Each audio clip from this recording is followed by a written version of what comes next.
Welcome to the Xceptional Insights podcast. I'm Sean Wargo, and I'm joined by my colleague, Peter Hansen. Hello. Together, we make up the market intelligence team here at Avixa, where it's our job to identify trends in the economy and understand how they affect our industry, the professional audiovisual industry.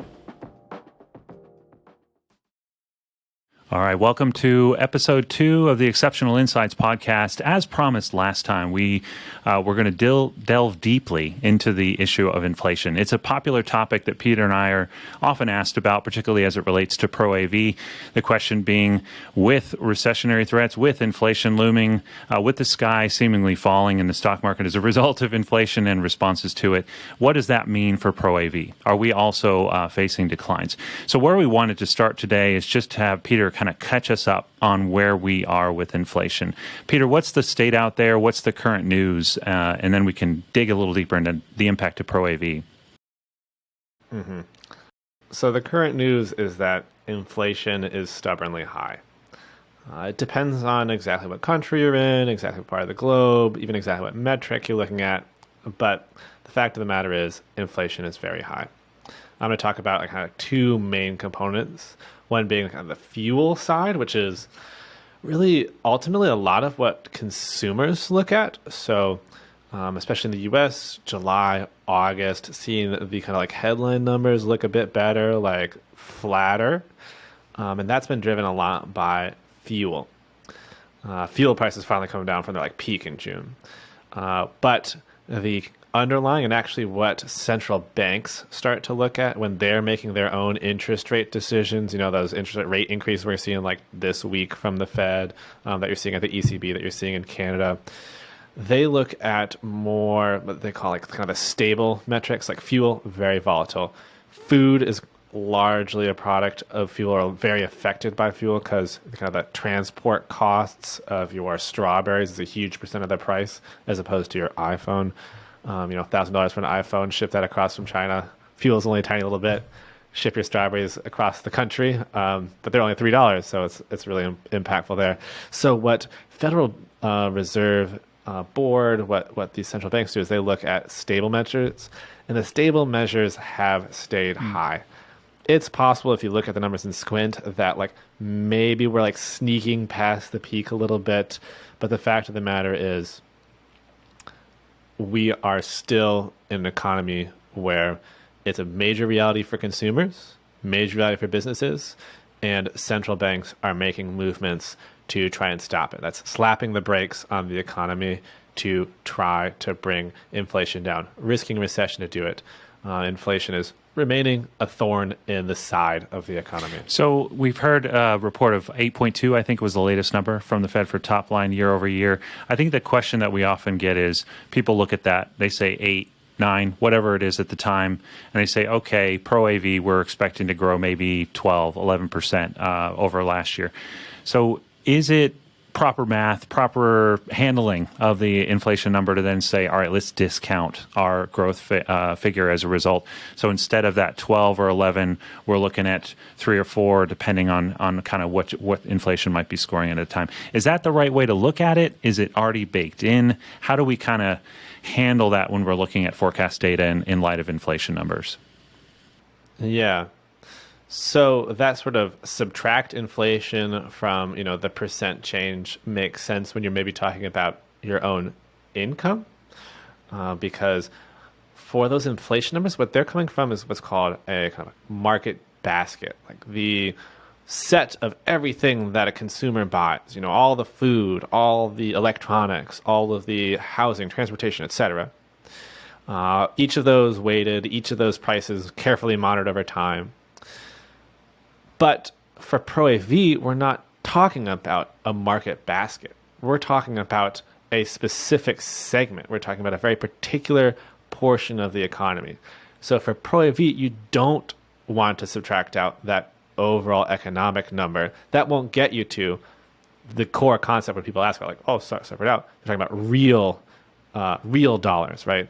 For Pro AV, you want to talk about like how much production, how much is Pro AV producing in real terms? How many control systems, how many conferencing collaboration systems installed? And you don't get there from the overall inflation numbers. You get there from Pro AV specific numbers. Now, Pro AV specific numbers is something we have actually been tracking over time. We had a measure back in 2021, kind of like late spring.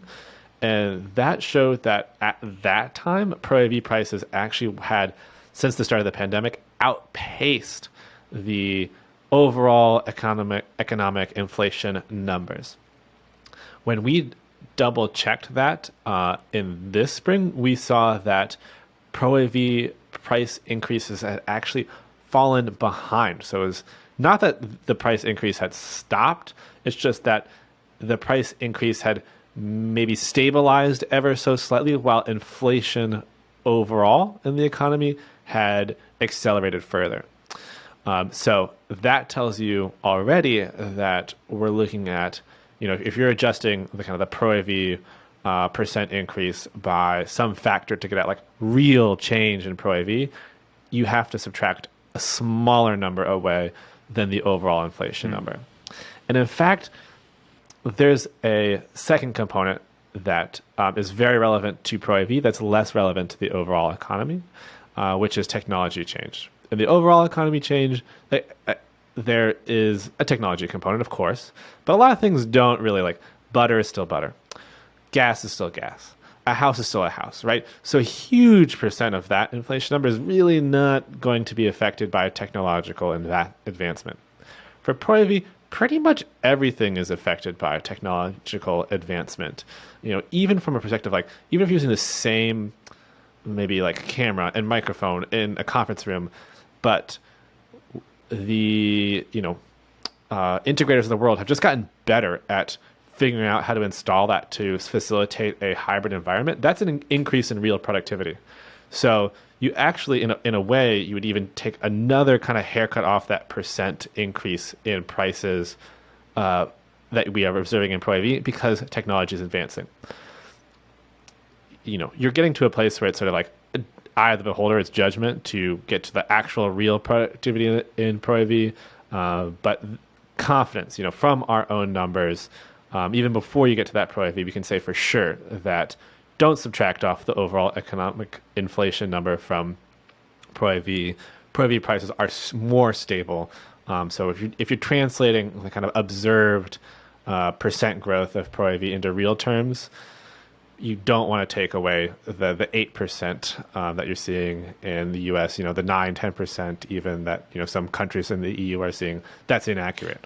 It's so that's a great point. And we talked about basket of goods and what is really a substitutable product. So in technology, we know that Moore's law rules, right? Every year things get faster, better. For your money, you get more for the technology. So that's what makes me wonder in technology. Is it really true that necessarily the price have gone up? Because in-kind technology, yes, that iPhone 14 might be more than it was last year. But we have the option in technology to substitute out. This is how companies would have combated price increases, is by looking for a product that actually might work still in that same installation, offers similar functionality, but is a lesser price. Is that true? Is it when you look at basket of goods and you're looking at price increases year over year, is it true that we would see actually a substitution effect in the inflation, and that kind of what presents the opportunity for a company to kind of navigate the waters a little bit and not have to realize the price increase to get an actual, perhaps a savings in some cases where they can use a product? Maybe more true in an area like a speaker or a display. Just wondering your thoughts on that, though, is how does inflation take into account those kind of substitution effects? Yeah, so that is a challenge from a pure economic measurement perspective. It's an annual effort to kind of rebalance that. I mentioned the term market basket. That rebalance the market basket across the products that are actually in there and change their weights up.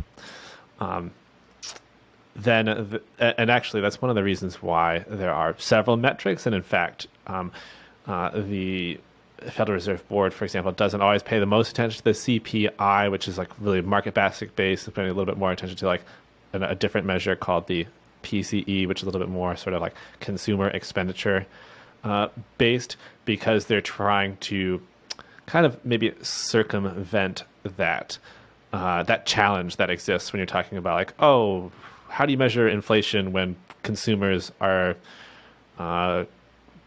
wisely, like strategically investing their money? Now, Sean, you've obviously have like long-term experience, like including from retail, I think, working with companies who are dealing with these price pressures. You mentioned, substitution here. I mean, is that the best kind of response for companies? Are there any, I don't know, successes or areas that maybe that's a little less effective, from your experience? Well, I think substitution is a great way that a lot of companies will try to navigate these waters. I mean, as we looked at, a solution area, perhaps simplest in something like, okay, we're looking at replacing some of the displays throughout the office space.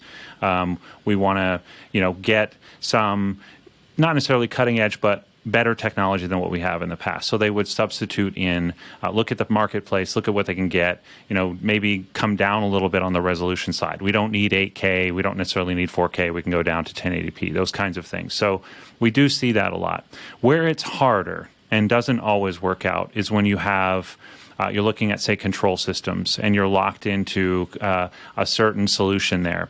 You've got 50 installed, systems across your collaboration spaces in your office. You're looking to add another 10 or upgrade a percentage of them. You're already kind of locked in to some technologies at that point in time. So it can be a harder way to go to substitute out and switch over to another platform, another operating system, another control solution. So those are areas where it's a little bit more difficult. Still some option, still some way to consider, future proofing. Like, okay, if we know this is going to be a challenge, let's make a roadmap towards potentially going more open source, bringing in, equipping some of our conference rooms with a technology that allows us to upgrade a little bit easier. So I think that is a key part of this as we go through. But it isn't always possible. It's not always the reality for some companies. But that is where we'd look for kind of adaptation to that market. Yeah. Yeah. And actually, you mentioning that's something that we've seen in the data. So I mentioned previously about how our 2021 look at Pro AV inflation showed bigger price change in Pro AV than the overall economy. 2022 showed less price change. We also asked in each of those iterations about kind of the biggest responses to deal with the supply challenge, those inflation challenges. And in 2021, folks talked a lot about just passing price increases along to the consumer. In 2022, they talked a lot more about kind of like intellectual, like finding substitutes, getting ahead in the planning phase to sort of avoid products that were, sold out for the next, 6 months, a year, or whatever. So I think that, those that piece of advice that you're giving about the importance and value of substitution is something that Pro AV has really industry-wide kind of started to move towards, and also in our data had good success with. And I think one little aspect there that you touched on, and I would just maybe put even like a finer point on, is the substitution, not just between like product A and product B, but the substitution between product and actually labor. So like, for example, if you have, like you said, 50 conference rooms, all the same sort of like control system or whatever, and then you go to upgrade 20% of them, 10 of them, and that control system, it's too expensive right now, and so you want to go open source. Well, okay, you save money there, but what it's costing you is in the labor of maintenance. So even the substitution there is not like a substitution from product A expenses to product B expenses. It's a substitution from product A expenses to support expenses. So there are a lot of ways that companies can get around this. And one of the big ones actually is that companies have had a lot of success with is sort of the investing in the intelligence of the integrator and not just the integrator, of course, like the internal AV specialist. Like, let's work with this person early on to make sure that we have systems that we can purchase and systems that are intuitively designed and systems that we can get installed cheaply. That has been something that's been successful so I would far. add to that software, right? I think the other substitution that has become increasingly common within Pro AV and technology solution areas in general is shifting from hardware to software option. So, supply is obviously going to constrain hardware a lot more than software. So what we're seeing is AV over IP types of solutions too, where companies are bringing in software options to handle some of what hardware might have done in the past. There's been a long-standing theme within Pro AV. I'd say it's one that perhaps gains momentum during a supply-constrained period or a disruptive period like we've been through, such as the pandemic. But I think overall, the takeaway for us is certainly there is continued demand for Pro AV products, services, et cetera, across the marketplace.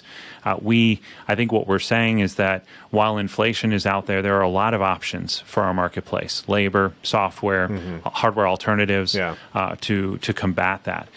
So rather than a sky is falling approach, I think what at least my takeaway would be is we're a strong industry. We've got great demand. Demand is somewhat creating the inflation problem, but with mechanisms in the marketplace, we see relief. We see opportunity.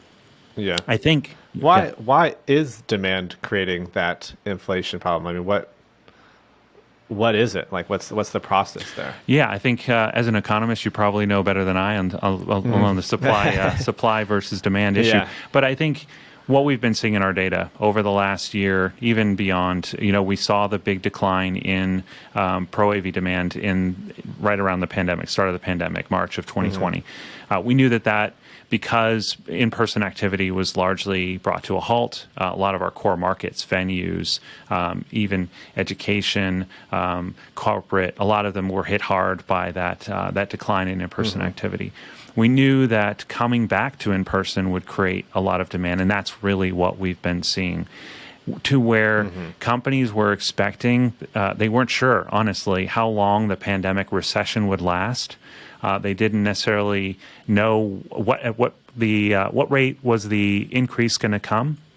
And so I think in some cases it was difficult to forecast for an individual company to know when that might happen. So I think that's a lot of what occurred in our market is rapidly increasing demand, particularly in the early parts of 22, late 21. Companies really, with already long supply chains and processes for bringing product to market, were just caught in a situation where they were, faced with trying to meet that at a quick turn. So I think that's a lot of it. We hope that our data helps. Yeah. I think, we have data that's been kind of showing this return of demand. We encourage companies to use it to help them forecast in the future. But that would be my take. Is a lot of it just happened quickly. That was my instinct as well. I mean, in the Pro AV sphere, the one place that we saw it, we really have been emphasizing that return to in person for a long, long time. That pandemic really showed how in-person centric the core of our industry was. Not that conferencing collaboration was the answer to the pandemic, right? But so much digital signage, live events, sports venues, hospitality. I mean, so much is in person. So we really were emphasizing that, and I saw it. And the Pro AV Business Index hit a record all-time in March, over 70. That's the biggest expansion by far. And also even a 3-month record. Not just like a one little March popped out of nowhere. It was February, March, April, highest 3-month period in Pro AV sales expansion in our history, in the history of the index. I mean, which only goes back to 2016, but that's a long time. And that was some really good years. 2018 in particular saw some good index numbers. Another aspect, kind of like broaden out to the economy, is the labor market. We are seeing wage increases that aren't on the pace of inflation, but they're substantially bigger. Like in the U.S., average annual wage increase is 70% larger than it was pre-pandemic, even in a tight labor market pre-pandemic. Right. So that's a price pressure, that those wages have to be funded somehow, and those through prices.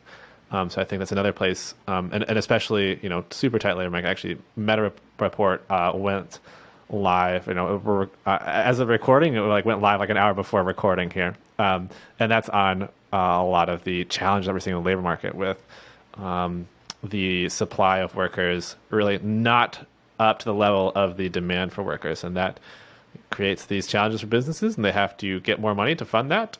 And you end up with inflationary pressure there. So, yeah, I'm on the same page as you there. Yeah, I think that you've just teed up our next topic for our next session. Really is, that labor market and kind of where we are with Pro AV, retention, acquisition, all the challenges therein. So, I would like to tee up that for next time. Otherwise, thank you all for joining us for this episode 2. Thank you, Peter, and we look forward to discussing in depth the labor market for Pro AV on episode 3.